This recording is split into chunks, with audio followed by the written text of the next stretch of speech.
isi hatiku kau tahu, dan bawaku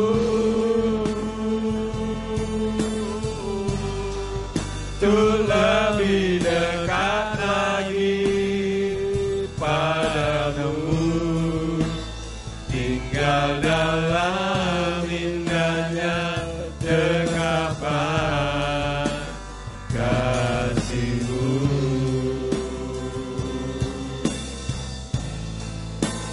Tinggal dalam indahnya dekapan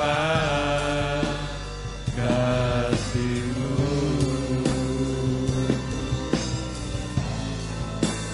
Tinggal dalam indahnya dekapan kasih-Mu.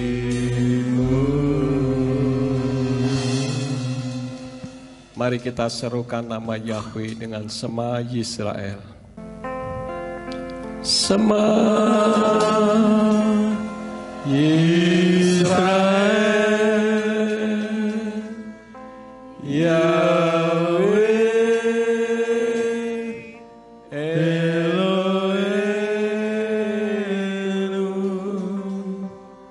Yahweh Ehad. Shema Indonesia. Shema Indonesia,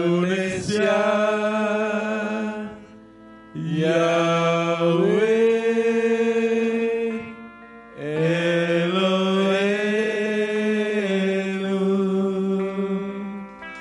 Yahweh Ehad. Shema Ambarawa. Shema Ambarawa, Yahweh Eloheinu, Yahweh Ehad.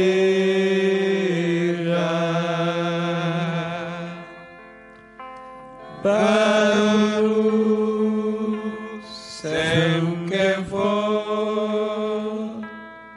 Malkuto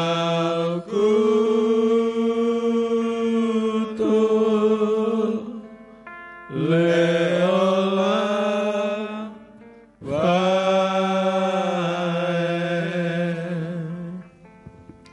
Dengarlah hai Israel, dengarlah Indonesia, dan dengarlah Ambarawa. Yahweh Elohim kita, Dia Echad, Dia satu-satunya Tuhan yang layak dan berhak untuk ditinggikan dan dipuji, kalau Dialah pencipta langit dan bumi. Terima kasih untuk kesempatan indah di mana Engkau berikan kepada kami sehingga kami dapat memuji-muji dan meninggikan nama-Mu. Sekarang ya Tuhan, kami akan mendengar isi hati-Mu. Urapi hamba-Mu dan urapi setiap kami yang mendengar firman-Mu dengan urapan yang sama, agar firman yang ditaburkan dapat kami pahami dan kami mengerti, sebagaimana Engkau memberikan pemahaman dan pengertian kepada hamba-Mu. Dan jika ada kuasa penguasa roh jahat di udara yang berusaha untuk memalingkan kebenaran firman, kami tolak dan kami patahkan di dalam nama Yeshua HaMashiach. Pergi kau keluar, tinggalkan tempat ini, tinggalkan setiap hati dan pikiran kami. Karena hati dan pikiran kami hanya kami tujukan bagi kebenaran firman saja. Berikan kemampuan kepada kami bukan hanya untuk mendengarkan firman-Mu saja, melainkan juga melakukan di dalam kehidupan kami. Tegur kami dan ajar kami ya Bapa. Demi nama Adonai Yeshua HaMashiach, kami berdoa dan mengucap syukur. Haleluya. Semua yang percaya katakan amin. Silakan duduk. Bapak Yahweh memberkati. Shalom Aleichem. Puji Bapak Yahweh, Bapak Ibu saudara sekalian, pada ibadah RF Sabat kali ini saya akan membawakan firman yang saya beri judul Surat Pribadi menjadi firman. Ada orang yang bertanya kepada orang Kristen begini, saudara. Kitab sucimu itu 100% firman Tuhan atau tidak? Satu pertanyaan yang mudah tetapi tidak gampang untuk menjawabnya. Kenapa? Karena persepsinya berbeda, harus disamakan persepsinya terlebih dahulu. Yang dimaksudkan firman Tuhan itu apakah apa yang Tuhan ucapkan atau semuanya tercakup sebagai firman Elohim? Nah, untuk itu saya akan coba untuk menelaahnya. Terlebih dahulu kita akan buka di dalam kitab Filemon pasal 1 ayat 4 sampai 6. Filemon pasal 1 ayat 4 sampai 6 dari Indonesian Literal Translation yang demikian bunyinya. Aku bersyukur kepada Elohimku sambil menyebutmu selalu di dalam doa-doaku. Ketika mendengar kasih dan imanmu yang engkau miliki terhadap Tuhan Yeshua dan bagi semua orang kudus, sehingga persekutuan imanmu dapat menjadi bermanfaat dalam pengenalan segala hal yang baik dan yang ada padamu bagi Hamasya Yeshua. Nah, Bapak Ibu saudara sekalian, saya mau bertanya terlebih dahulu. Apa yang tadi barusan saya baca, ini yang berbicara siapa? Aku bersyukur kepada Elohimku sambil menyebutmu selalu di dalam doa-doaku dan selanjutnya. Siapa yang mengatakan, saudara-saudara? Rabi Saul. Lalu ada orang yang mengatakan begini, loh itu kan Rabi Saul, kok firman Tuhan, kok dimasukkan di dalam firman Tuhan? Lalu si Kristen seringkali jadi bingung, bagaimana menjawabnya. Nanti kita akan sampai ke sana, tapi terlebih dahulu saya akan bahas kitab Filemon ini. Kitab Filemon adalah tulisan Rabi Saul atau Rasul Paulus untuk majikannya yang bernama Onesimus. Jadi Rabi Saul menulis surat kepada Filemon untuk bisa menerima Onesimus yang pernah melarikan diri dari Filemon. Dan Rabi Saul meminta kepada Filemon untuk menerima kembali Onesimus bekerja di tempatnya lagi dengan tulus hati. Ini satu resiko besar, saudara-saudara ya. Jadi Filemon ini punya pembantu namanya Onesimus. Onesimus pernah bekerja di tempat Filemon. Tetapi Onesimus ini nyolong, mencuri, kemudian dia melarikan diri. Memang tidak disebutkan apa yang dicuri di dalam kitab suci itu. Dan ketika Onesimus ini melarikan diri, rupanya Onesimus berjumpa dengan Rabi Saul atau Rasul Paulus, dan Rasul Paulus sempat mendidik dan membentuk Onesimus. Setelah terbentuk, Rabi Saul berani menanggung kerugian Filemon yang dirugikannya akibat ulah Onesimus. Jadi diminta untuk menerima sebagai pengerjanya kembali. Ini saya katakan satu resiko yang besar, saudara-saudara. Kenapa? Karena di dalam realitas kehidupan ada sebuah kejadian yang sama, tetapi endingnya berbeda. Ada berita seseorang bekerja kepada majikannya, kemudian orang yang bekerja ini selalu berbuat jahat, maka oleh majikannya diusir. Itu wajar dong, kalau orang bekerja yang dipekerjakan jahat, ya tentu diusir. Tetapi rupanya si majikan ini terus didesak beberapa waktu kemudian untuk bisa menerimanya kembali. Nah, dengan rasa belas kasihan, maka pekerja ini diterima kembali. Tetapi ternyata si pekerja ini punya dendam pribadi dengan majikannya yang pernah mengusirnya. Maka ketika diterima kembali, dia berupaya untuk mencari celah bisa membalas apa yang pernah dialami, yaitu sakit hatinya. Dan singkat cerita, akhirnya justru si pengerja ini membunuh majikannya. Nah, ini resiko, saudara-saudara ya. Rabi Saul berani menanggung resiko tentang Onesimus ini. Di dalam Filemon pasal 1 ayat 18 sampai ayat yang ke-19 dikatakan demikian dari Indonesian Literal Translation. Dan jika dia pernah merugikan engkau atau berhutang, bebankanlah hal itu kepadaku. Aku, Rabi Saul, telah menulisnya dengan tanganku. Aku akan membayarnya kembali, sehingga aku tidak mengatakan kepadamu bahwa engkau bahkan masih berhutang dirimu sendiri kepadaku. Ini satu resiko besar, dan dikatakan bahwa Filemon pun masih berhutang kepada Rabi Saul.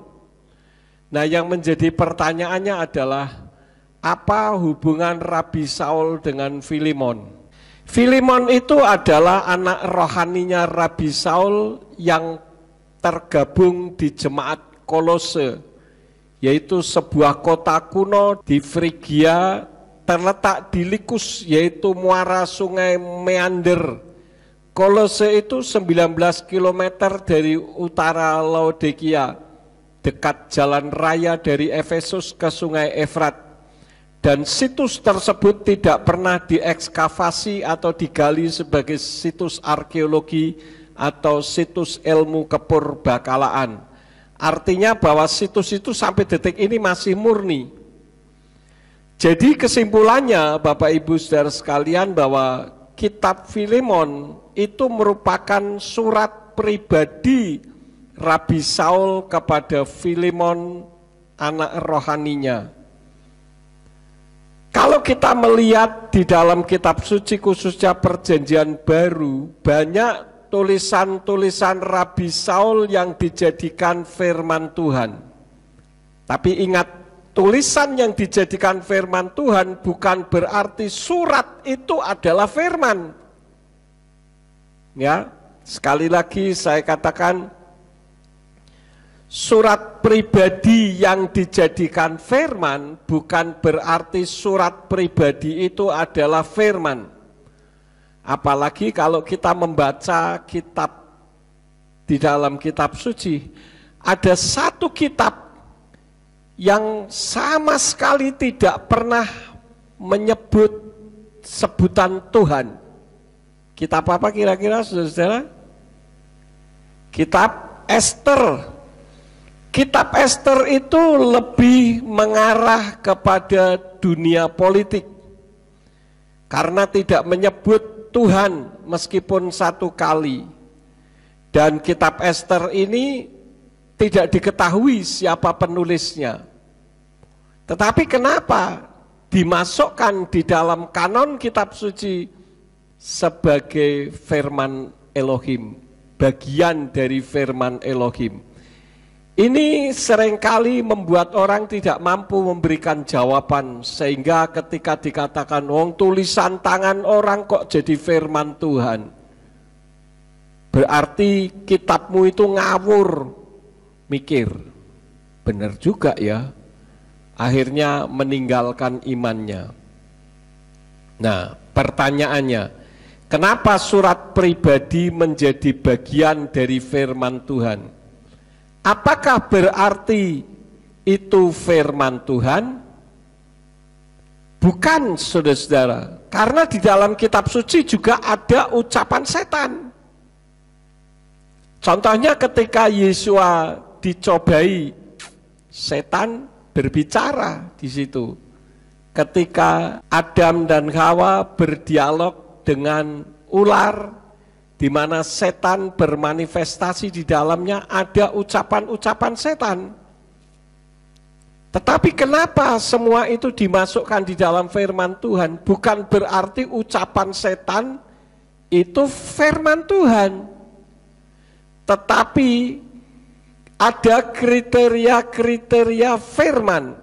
Ada 3 hal kriteria yang bisa dimasukkan di dalam firman Tuhan.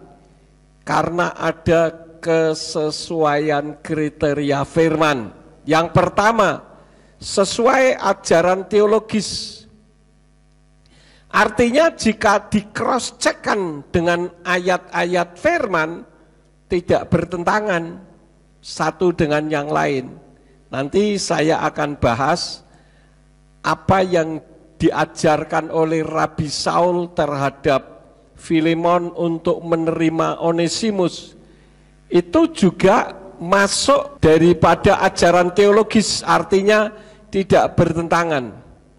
Yang kedua, punya keakuratan historis, bukan hanya cerita. Kalau cerita lain masalah, ya. Kemudian yang ketiga, layak sebagai ajaran dan prinsip yang diterapkan dalam konteks kasus tersebut dan bisa diaplikasikan di dalam kehidupan setiap hari.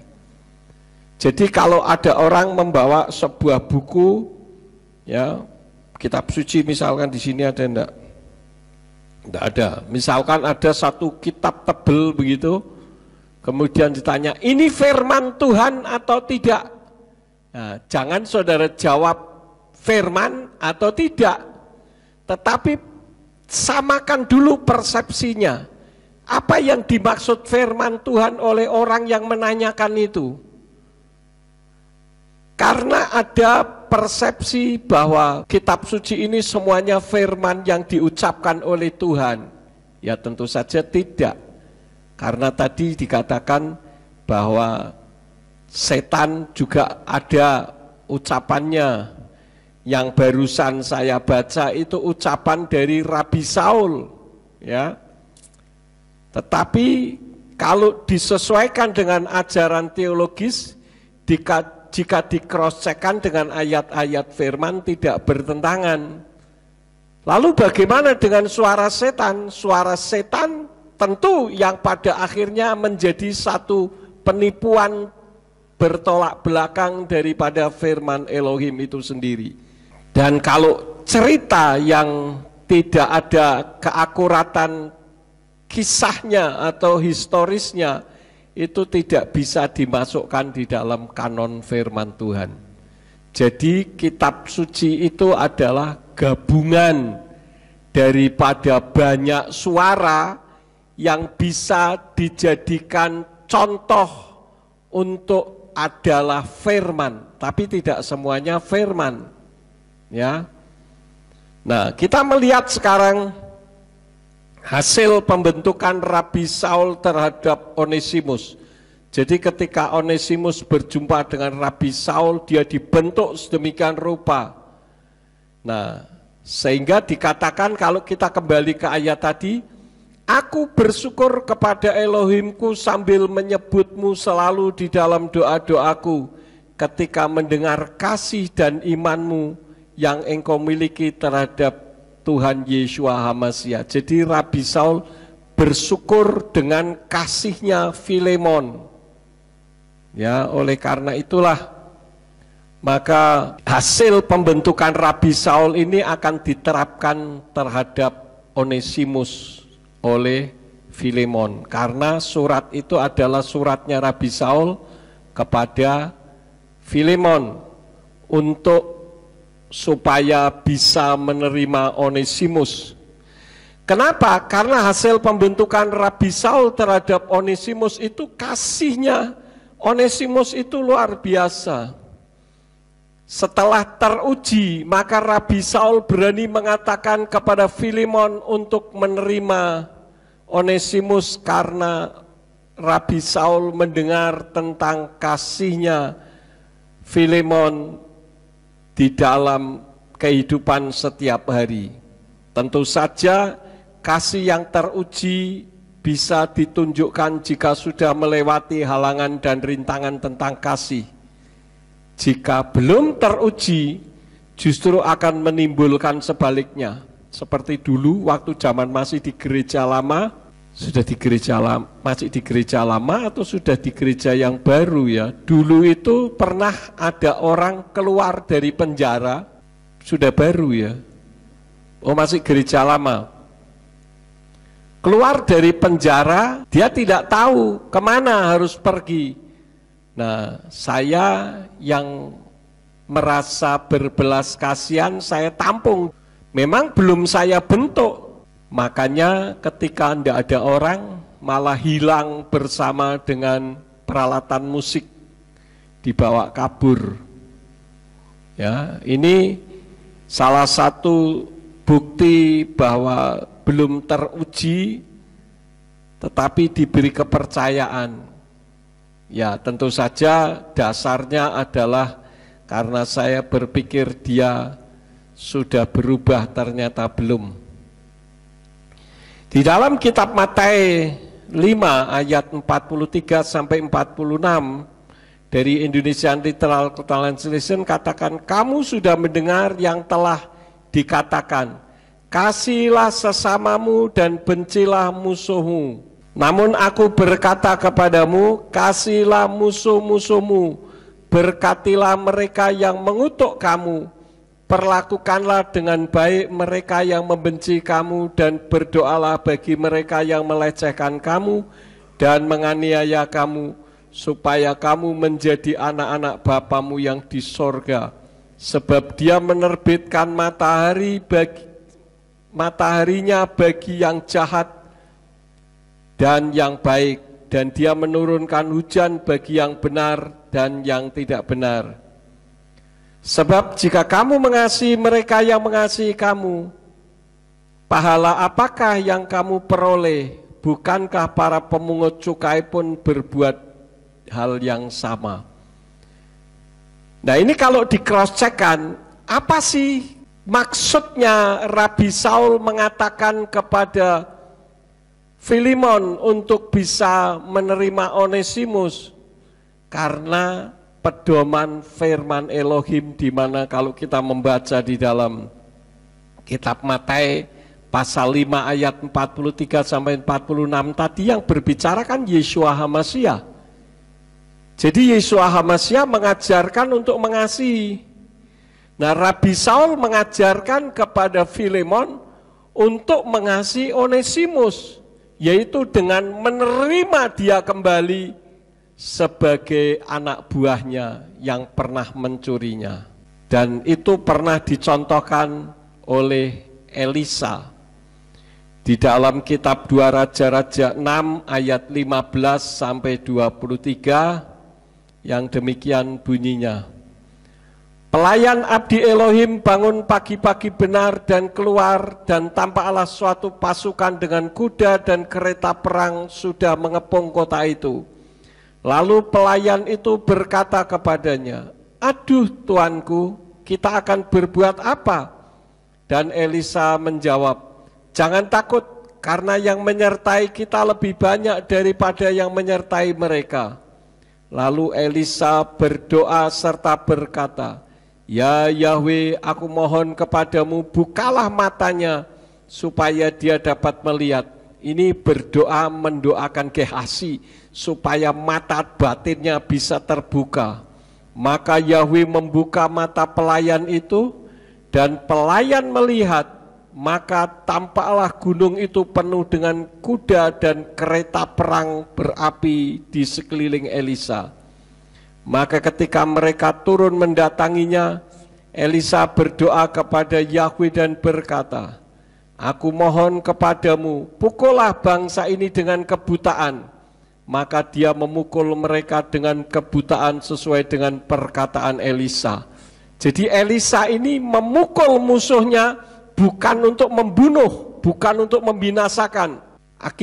Kira-kira kalau seperti perang zaman sekarang tidak membunuhi orang-orangnya, tentara-tentaranya, tetapi yang diserang adalah misalkan gudang mesyunya, listriknya, sehingga tidak berfungsi, kira-kira seperti itu. Ayat 19, dan Elisa berkata kepada mereka, bukan ini jalannya dan bukan ini kotanya, ikutlah aku, maka aku akan menuntunmu kepada orang yang kamu cari. Lalu ia menuntun mereka ke Somron atau Samaria. Dan terjadilah ketika mereka tiba di Somron, Elisa berkata, ya Yahweh, bukalah mata mereka supaya mereka melihat. Lalu Yahweh membuka mata mereka sehingga mereka melihat, dan tampaklah mereka berada di tengah-tengah Somron. Dan ketika Raja Israel melihat mereka, dia bertanya kepada Elisa, apakah aku harus membunuhnya? Apakah aku harus membunuhnya ya Bapakku? Dan dia menjawab, Elisa yang menjawab, engkau tidak boleh membunuhnya. Apakah engkau mau membunuh orang yang telah engkau tangkap dengan pedangmu dan dengan panahmu? Hidangkanlah roti dan air di depan mereka, supaya mereka makan dan minum, lalu pulang kepada tuan mereka. Ayat 23, lalu ia menyediakan jamuan besar bagi mereka dan mereka makan dan minum. Lalu mereka pulang kepada tuannya, dan pasukan Aram itu tidak memasuki negeri Israel lagi. Ini luar biasa sekali, saudara. Orang Aram yang selalu mengganggu Israel, tetapi ketika mereka sudah tertangkap dan dikitari oleh tentara-tentara, sudah tinggal membunuh, Elisa justru melarang membunuh, tetapi sebaliknya justru disuruh menyediakan hidangan. Lalu mereka makan. Saya yakin mereka makan pun rasanya tidak enak, karena mereka ketakutan akan dibunuh. Jangan-jangan setelah makan kenyang perut saya dibelah, percuma juga saya makan.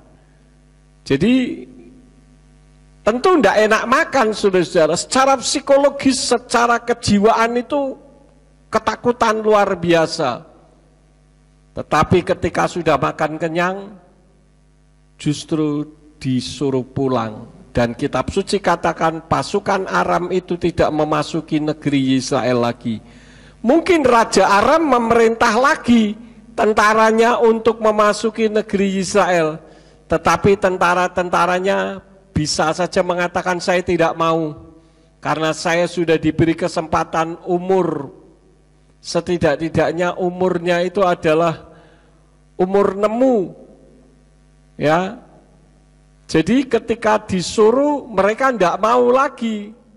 Saya yakin Raja Aram tentu mereka masih berambisi untuk mengganggu Israel. Tetapi kalau tentaranya sudah tidak mau apa lagi? Ya.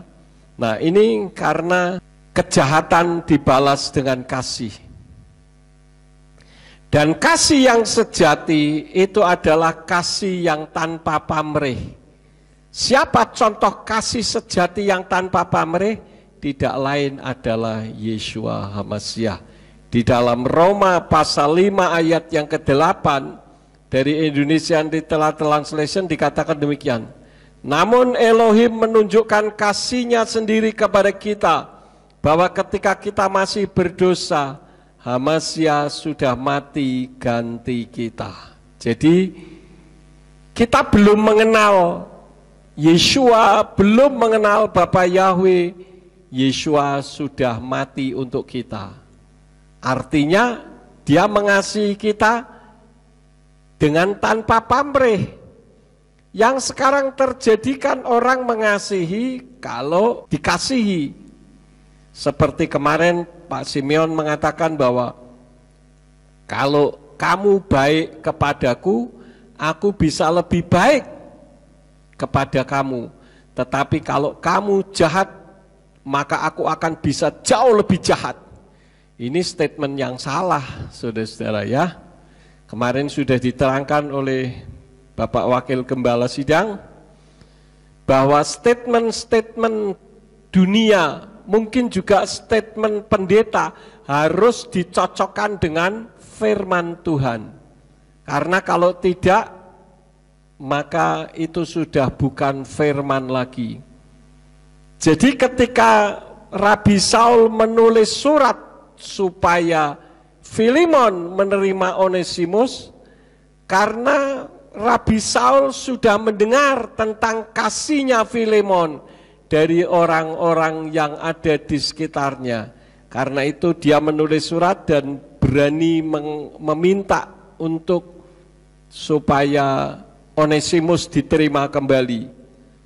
Jadi kalau kita melakukan kasih kepada orang yang tidak mengasihi kita, itu semata-mata kita melakukannya demi Elohim, bukan demi yang lain. Bahkan kitab suci tadi katakan kalau kita mengasihi kepada orang yang mengasihi kita, tidak ada pahalanya. Karena dikatakan pemungut cukai juga melakukan hal yang demikian. Tetapi kalau kita mengasihi orang yang tidak suka dengan kita, itu baru kasih yang sesungguhnya. Karena itulah ajaran Yeshua. Di atas muka bumi ini tidak ada satupun ajaran untuk mengasihi musuh dan memberkati di dalam doa. Tidak ada, saudara. Hanya Yeshua HaMashiach yang mengajarkannya kepada kita. Yang kedua dikatakan imannya terhadap Yeshua bagi semua orang kudus. Ini didengar dari sahabat-sahabatnya Rabi Saul yang mengenal Filemon sehingga berani meminta kepada Filemon untuk menerima Onesimus. Jadi yang disebut iman itu memang harus dibuktikan, bukan hanya dikatakan. Tadi kalau kita membaca di dalam ayat yang ke-5 dari Filemon 1, ketika mendengar kasih dan imanmu yang engkau miliki terhadap Tuhan Yeshua HaMashiach dan bagi orang kudus, itu Rabi Saul mendengar dari orang-orang dekat. Jadi imannya terhadap Yeshua dan bagi semua orang kudus itu dibuktikan, harus dibuktikan, bukan hanya dikatakan. Karena itu di dalam kitab Yakub 2 ayat yang ke-20 dan 26 dikatakan demikian. Namun engkau, hai manusia fana, maukah engkau mengetahui bahwa iman tanpa perbuatan adalah mati? Sebab seperti halnya tubuh tanpa roh adalah mati, demikian pula iman tanpa perbuatan adalah mati. Jadi iman itu harus berbuat. Ada orang yang mengatakan saya beriman kepada Bapa Yahweh, tetapi ibadahnya bukan kepada Bapa Yahweh. Ucapan mulutnya juga bukan untuk Bapa Yahweh. Ini artinya iman tanpa perbuatan. Ketakutan luar biasa. Tadi saya share satu video di TikTok. Ada seorang juru parkir di Semarang yang memarkir mobil dan bersyukur serta mengucapkan nama Bapa Yahweh. Ya.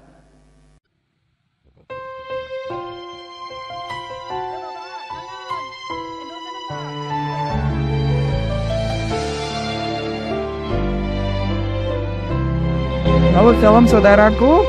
Hari ini saya bersama dengan hambanya di Semarang. Satu hal yang Tuhan mau dalam kehidupan kita saat ini, berwaspada. Hari-hari ini jujur orang bilang sulit, orang bilang kacau. Kita nggak tahu ke depannya seperti apa. Tapi yang satu hal yang Yahweh mau, yang Tuhan mau dalam kehidupan kita, berjaga-jaga. Dunia boleh goncang, dunia boleh lenyap, dunia boleh goncang dengan apapun dia di dalamnya, tapi firman Yahweh tinggal tetap dalam kehidupan. Haleluya. Satu hal yang Tuhan mau, teguhkan dan kuatkan hati. Amin. Saya melihat banyak orang yang luka hari ini. Saya melihat hati yang luka saat ini. Tapi percayalah ketika engkau mau lempar hatimu yang lama di hadapan Tuhan dan minta Yahweh hati yang baru, percayalah Yahweh akan berikan yang terbaik dalam kehidupan Anda. Haleluya. God bless you. You are not alone because God will and blessing in your life every day all the best. Haleluya. Please. Amen. Terima kasih Pak Frans. Shalom Pak. Bapak Yahweh yang berkati. Amin. Janganlah masukkan kami. Itu lebih mulia daripada orang yang mengaku diri sebagai pendeta, tetapi untuk memberitakan nama Yahweh tidak berani. Jangankan memberitakan, tidak usah memberitakan, menyebut nama Yahweh saja tidak berani. Lebih-lebih lagi untuk beribadah juga tidak berani menyebut dengan nama Bapa Yahweh. Dikatakan YHWH itu tidak berbunyi, tidak tahu bagaimana membunyikannya. Betapa tololnya orang Israel yang bisa membuat pesawat terbang dan sebagainya hanya untuk mengeja 4 huruf Yod-He-Waw-He saja tidak bisa.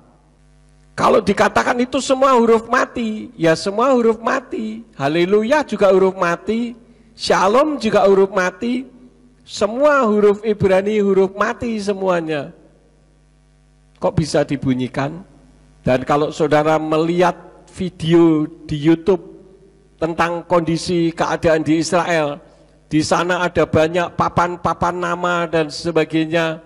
Semua tidak ada tanda bacanya, semua huruf mati, tetapi bukan berarti tidak bisa dibunyikan. Kalau nama Yod-He-Waw-He yang dibaca Yahweh itu tertulis 6.800 kali lebih, tetapi tidak bisa dibaca, saya katakan Tuhan adalah pribadi yang paling bodoh. Kenapa? Karena menyuruh Mose dan sebagainya menulis kitab, tetapi tentang namanya tidak bisa dibunyikan.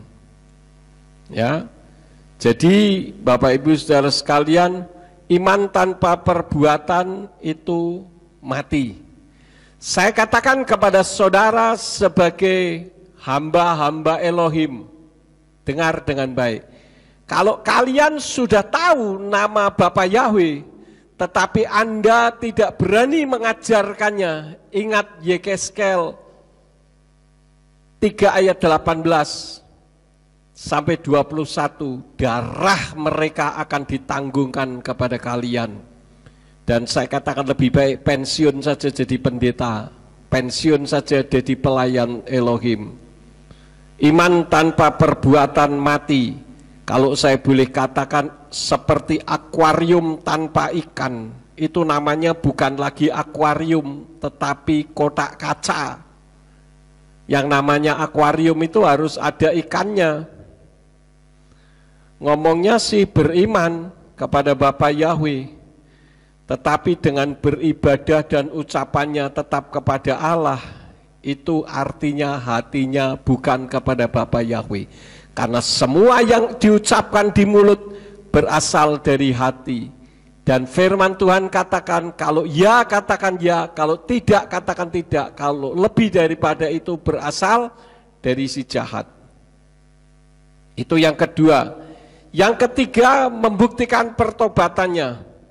Kitab suci tidak menyebutkan apa hutangnya Filemon terhadap Rabi Saul di dalam Filemon 1 ayat 19 tadi. Tetapi perlu diketahui bahwa Filemon itu adalah anak rohaninya Rabi Saul, yang bermakna keberhasilan seseorang tidak terlepas dari siapa bapak rohaninya. Filemon tidak bisa sukses jika tanpa bimbingan Rabi Saul. Saya bersyukur seperti kemarin pada saat acara hari ulang tahun Gereja Pemulihan Firman House of Prayer di Bandung, saya dipertemukan dengan Bapak Effendi Usman, anak rohani saya dan sekaligus anak angkat saya. Beliau sampai detik ini pun masih menyadari kalau dia bisa ada sebagaimana dia ada karena pernah dibentuk oleh saya. Demikian pun Filemon, itu anak rohaninya Rabi Saul. Rabi Saul mengatakan kamu berhutang, itu bukan berbicara soal hutang uang, tetapi bagaimana Rabi Saul mendidik Filemon dengan luar biasa sehingga akhirnya Filemon menjadi orang yang sukses. Meskipun hasil sebagian kesuksesannya diambil oleh Onesimus. Nah, saya katakan bahwa apa yang saya dengar dari Bapak Evangelis Effendi Usman kemarin itu cukup membanggakan. Ya, artinya tidak melupakan siapa pembimbingnya. Dan saya katakan orang Kristen itu perlu belajar kepada umat Islam. Bagaimana taatnya santri terhadap kiainya. Kalau orang Kristen kebanyakan jemaat justru bangga jika bisa memberontak kepada pemimpinnya, apalagi kalau sudah merasa pinter. Karena itu gereja di Indonesia itu mereknya saja ada 350 lebih. Mungkin sekarang bisa sampai mendekati 400 merek gereja. Kenapa? Karena terjadinya pemberontakan. Tidak cocok sedikit bikin sendiri, tidak cocok sedikit bikin sendiri. Ya. Apalagi saya melihat ada banyak jemaat yang berani ngata-ngatain atau ngerumpiin negatif pemimpinnya. Ini ada, saudara-saudara. Dan saya katakan kalau orang seperti ini ditampung bahaya. Sekali waktu kelak dia juga akan melakukan hal yang sama terhadap kita. Kalau tidak ada perubahan di dalam kehidupannya. Karena itu dengan jujur saya katakan orang Kristen itu banyak belajar dari umat Islam, khususnya dari santri terhadap kiainya. Maaf kata kalau kiainya itu buang air besar disuruh makan pun pasti mau. Itu ketaatannya sedemikian rupa. Tapi kalau umat Kristen tidak. Kalau bisa memberontak terhadap pemimpinnya itu rasanya bangga. Apalagi kalau sudah pinter. Ini banyak terjadi. Tetapi saya mengharap hal itu tidak ada di dalam gereja kita. Karena kita sudah mengenal kebenaran Bapa Yahweh. Inilah saudara-saudaraku apa yang saya sampaikan tentang surat pribadi yang menjadi firman. Jadi walaupun itu adalah suratnya Rabi Saul kepada Filemon, tetapi itu tergabung bagian daripada firman Elohim karena bisa untuk mengajar dan sekaligus juga untuk kita aplikasikan di dalam kehidupan kita. Saya tidak akan memperpanjang firman, biarlah firman ini menjadi bahan renungan di dalam kehidupan kita, supaya apa yang Rabi Saul sampaikan kepada Filemon juga kita aplikasikan di dalam kehidupan kita, untuk supaya kita lebih taat kepada firman Elohim. Amin buat firman Tuhan. Mari kita bangkit berdiri bersama-sama. Kita tutup di dalam doa. Kami mengucap syukur kepadamu Bapa Yahweh, Engkau yang telah mengajarkan kepada kami firman Elohim dari surat pribadinya Rabi Saul kepada Filemon tentang bagaimana hubungan kasih antara satu dengan yang lainnya. Kami menyadari bahwa kami masih perlu banyak belajar dan ajar kepada kami supaya kami mampu mengasihi orang yang sudah mengkhianati kami, orang yang sudah berlaku jahat terhadap kami, dan biarlah orang yang berlaku jahat itu Tuhan ubah melalui kebenaran firman, supaya kasih kami boleh nyata Terima kasih Bapa, berkatilah seluruh jemaat yang telah mendengarkan firman-Mu, baik yang ada di tempat ini maupun yang mendengarkan dari rumah masing-masing. Biarlah kami bukan menjadi orang yang mengkhianati akan kebaikan orang lain, tetapi kami akan belajar untuk mengasihi sesuai dengan ajaran firman-Mu. Terima kasih Bapa, kalau sebentar kami akan berpisah, kami yakin Engkau tidak akan pernah meninggalkan kami. Engkau akan selalu menjaga, memelihara, melindungi kami. Kalau kami akan pulang, kirim malaikat Tuhan untuk menjaga, melindungi kami, tibakan di rumah masing-masing dengan selamat. Dan apabila malam nanti kami beristirahat, izinkan malaikat-Mu tetap menjaga dan melindungi kami di sepanjang malam kami beristirahat, supaya besok kami bangun dengan tubuh yang sehat, tanpa gangguan di sepanjang malam, baik gangguan dari orang jahat, sakit penyakit maupun kuasa setan yang mengganggu. Sehingga dengan besok kami bangun dengan tubuh yang sehat, kami lakukan aktivitas dalam kehidupan kami. Maka apa saja yang diusahakan dan dikerjakan yang tidak bertentangan dengan firman-Mu, kiranya dibuat nyala oleh Engkau berhasil, supaya dengan keberhasilan itu dapat dikembalikan lagi guna hormat dan kemuliaan bagi nama-Mu. Semua yang sudah ambil bagian di dalam pelayanan pada RF Sabat malam ini, Engkau pakai semakin hari semakin heran. Sekarang berkatilah kami, karena kami siap menerima berkat daripada-Mu. Mari kita angkat kedua belah tangan kita untuk menerima berkat Yahweh. Yefarka Yahweh weyish mereka.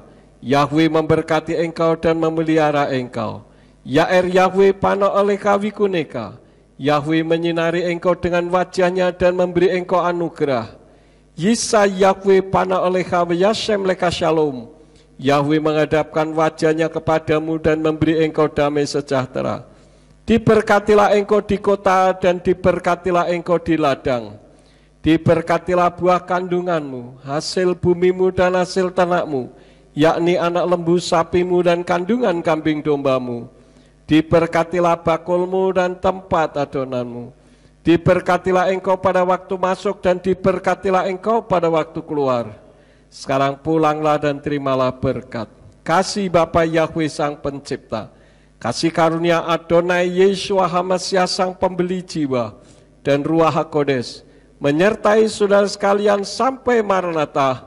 Adonai Yeshua HaMasiah datang kembali untuk yang kedua kali dan mengangkat kita semua. Haleluya, semua yang percaya katakan amin. Selamat malam, Shabbat Shalom, Bapak Yahweh memberkati.